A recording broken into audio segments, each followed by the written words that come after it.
Oi, pessoal, sejam bem-vindos a mais um episódio do Lab Empresarial, nosso podcast sobre insights práticos ligados à gestão de empresas, no qual, em cada episódio, claro, eu trago um especialista de uma área diferente para a gente ter um bate-papo prático e colher alguns insights. Hoje não é diferente, estou com a Karen Costa aqui, que já trabalha há muitos anos nesse setor de RH e de departamento pessoal. Ela é formada em psicologia com pós-graduação em avaliação psicológica e psicologia organizacional. Karen, seja bem-vinda, é um prazer te ter aqui. Olá, é um prazer, eu agradeço muito pelo convite e eu estou muito animada para falar sobre o RH, que é algo que eu amo. Perfeito. Hoje nós vamos conversar sobre esse setor que muitas vezes é negligenciado pelas empresas, né? Nós costumamos olhar para o RH como aquele setor apenas para gestão de folha de pagamento, demissão, admissão, e muitas vezes a gente deixa o papel estratégico dele de escanteio, e na verdade ele poderia trazer muitos benefícios para a gestão em si. Como que é essa questão do RH além do operacional? Eu entendo que é primeiro pensar o RH e ter a execução dele também, o espaço proporcionado pela empresa, para além da parte operacional, de folha de pagamento e até mesmo de gestão de benefícios, e abrir ali um espaço para o RH atuar como um parceiro da empresa, no sentido de fortalecer a cultura organizacional e até levar aos colaboradores a visão de mundo que a empresa tem. Perfeito. E essa mudança, né, de mentalidade na estrutura, de lidar com o RH com a parte mais estratégica da operação, da gestão em si, o que é que isso traz de impacto para as empresas? As empresas que investem no RH, elas tendem a ter um retorno maior, tanto em nível de desempenho que o colaborador vai ter, e também de uma entrega com mais inovação dos resultados. Eu até trouxe aqui para a gente uma pesquisa do Robert Half, que é um instituto voltado para a questão de recrutamento e seleção e também de consultoria. É uma pesquisa de 2013, e ela fala que 44,12% dos entrevistados, né, dessa pesquisa, eles responderam que eles pediram desligamento por não se sentirem felizes no trabalho. Então, a gente entende aí o quão importante é o fortalecimento da cultura para que o colaborador se sinta confortável na empresa e permaneça. Esse problema, ele muitas vezes é gerado lá no início, né? Já começa com falhas na própria admissão do colaborador, que muitas vezes não é aquele processo bem estruturado ou estruturado da forma correta. Quais são os erros mais comuns que você observa nessa parte de recrutamento? O que é que você tem visto no mercado?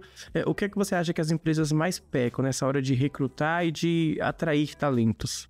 Então, eu vejo que acontece muito aquelas contratações que são, em alguns casos, impostas pela empresa, por exemplo, algum parente, algum familiar, e acaba acontecendo essa contratação, e às vezes no primeiro momento corre tudo bem, só que na medida do tempo, à medida que a pessoa começa ali a desempenhar as atividades dela na empresa, pode acabar não tendo aquele fit cultural, ela não se adaptando à forma como a empresa realiza as atividades e até a forma como os colaboradores que já estão na empresa são e tudo mais.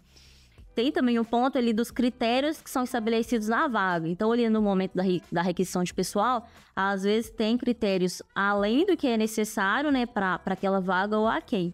Por exemplo, se eu estou com uma vaga para vendas, não faria sentido, a não ser que seja uma demanda, né, ali da vaga, exigir, por exemplo, um inglês avançado ou um Excel avançado, senão é algo que vai fazer sentido para a prática profissional. Porque muitas das vezes o RH ele pode fazer a contratação desse profissional que tenha essas habilidades, só que pode acontecer dele não continuar ali na empresa por uma desmotivação, pelo fato dele estar muito acima da demanda que é exigida para aquela vaga.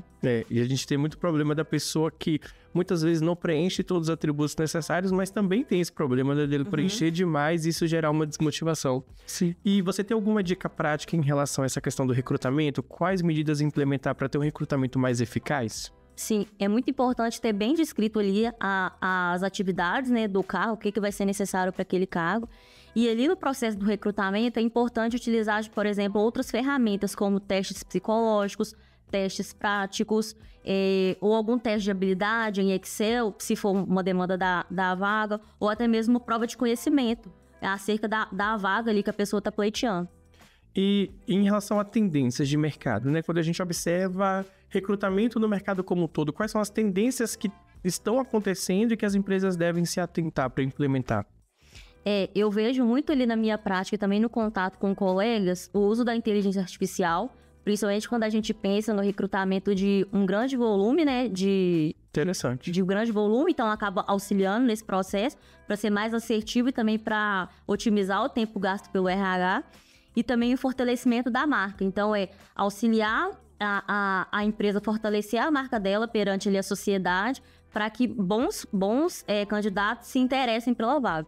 E essa questão de construção de marca, de trabalhar a imagem, né, da marca como um todo, ela é importante porque nós nos preocupamos tanto com alguns conceitos como, por exemplo, experiência do cliente, né, sucesso do cliente, e esquecemos muitas vezes de que o colaborador é a nossa ponte direta, o nosso contato inicial com o cliente, ele que vai reverberar isso, ele que vai transmitir ao cliente qual que é, né, o sentido da mensagem da empresa, da marca como um todo. Sim. Agora, também não faz sentido trazer uma pessoa boa e não saber como mantê-la, né? A gente sabe que a alta rotatividade é um problema muito comum, porque você tem um custo de admitir, você tem um custo de demitir, você tem um custo de treinar a pessoa, todo o desgaste. Quais são os motivos mais comuns que levam a essa alta rotatividade? Eu vejo na minha prática a questão da falta da perspectiva de crescimento. Então, por exemplo, o colaborador ele não vê na empresa ou às vezes não foi exemplificado para ele quais os critérios para ele poder evoluir. Então, por exemplo, às vezes a empresa pode ser que até não tenha um plano de cargos e salário ou algum documento que norteie o colaborador nesse sentido do que ele precisa fazer para ter uma evolução profissional. E também a cultura organizacional, que pode ser tóxica em alguns casos ou até mesmo desalinhada ao que o colaborador acredita. Essa questão da cultura, ela influencia muito também no engajamento, né, da equipe, do time como um todo. Além da implementação de uma cultura organizacional, dessas medidas que você cita, quais são as atitudes, os atos que podem ser implementados para aumentar esse engajamento da equipe como um todo?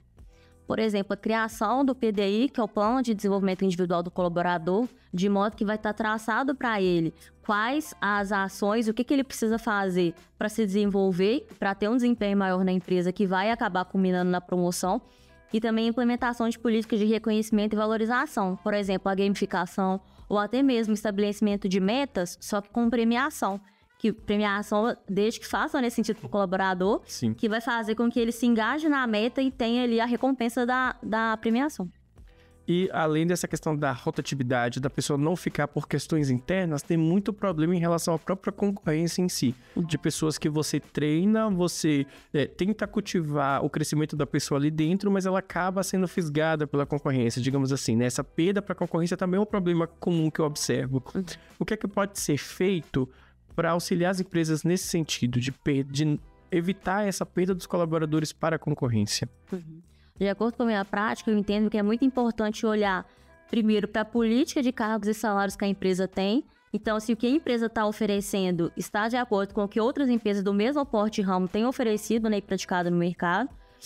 Também pensar em quais desafios que têm sido proporcionados para essa pessoa. Porque pode ser que essa pessoa seja um talento, seja um bom profissional, mas ela não veja mais desafios no que ela está realizando, e isso pode acabar gerando a desmotivação e a perca aí, né, até mesmo para um concorrente.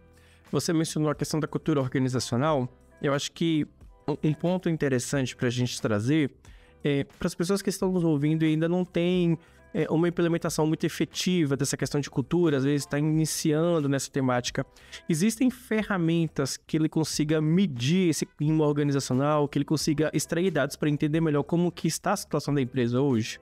Sim, hoje em dia no mercado existem várias, e até pensando em uma empresa que está começando, né, com essa prática, eu acredito que seria importante realizar uma pesquisa de clima 100% anônima, então para poder entender qual é a opinião e qual a visão que o colaborador tem tido sobre a empresa, porque às vezes se essa pesquisa não for anônima, corre risco dela não ser fidedigna. Então, por exemplo, do colaborador não trazer ele de fato o que ele pensa com relação à empresa e o que pode agregar na melhora. Além de reuniões 1 a 1, para poder entender qual é a opinião ali de cada colaborador bem específico com relação ao setor, às atividades, à empresa como um todo. E a partir do retorno dessa pesquisa de feedback e das reuniões 1 a 1, poder traçar estratégias que vão aí mitigar esse gargalo que a empresa vem tendo. Agora, tirando essa parte da admissão, da retenção de talentos, né, desse problema de perder para a concorrência, essa questão que é ligada à manutenção da pessoa, daquele colaborador dentro da empresa, nós temos um outro cenário também que conecta muito com esse tema de RH e departamento pessoal, que são conflitos entre equipe, conflitos entre membros de equipes. Quais são os conflitos mais comuns que acontecem nas empresas? O que é que a gente observa mais por aí? Sim. O que acontece? Por exemplo, dentro da minha prática, eu vejo muito assim, o desentendimento entre equipes, problema ali, às vezes, entre líderes e colaboradores.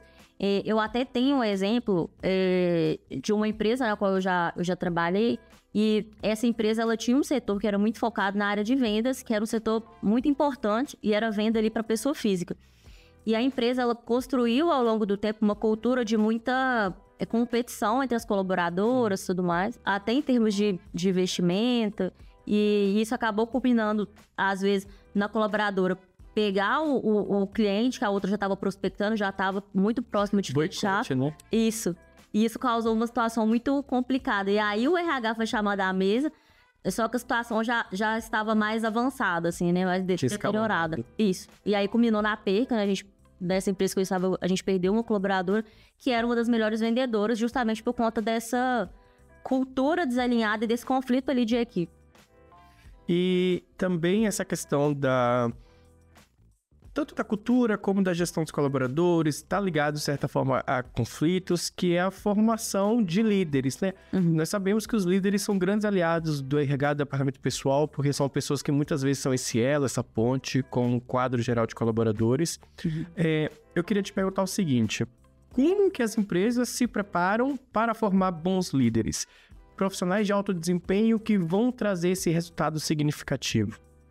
Então, eu entendo que seria muito importante o desenvolvimento de um plano ali de treinamento, que aí vai de acordo com a possibilidade, né, de cada empresa, mas de uma mentoria, de um workshop, de um treinamento, de algo que seja bem voltado para a liderança e até mesmo para entender qual é o potencial de cada colaborador. Porque pode ser que tenha ali um colaborador que está em determinada área, mas que ele tem potencial para se tornar um líder e está mal aproveitado, né?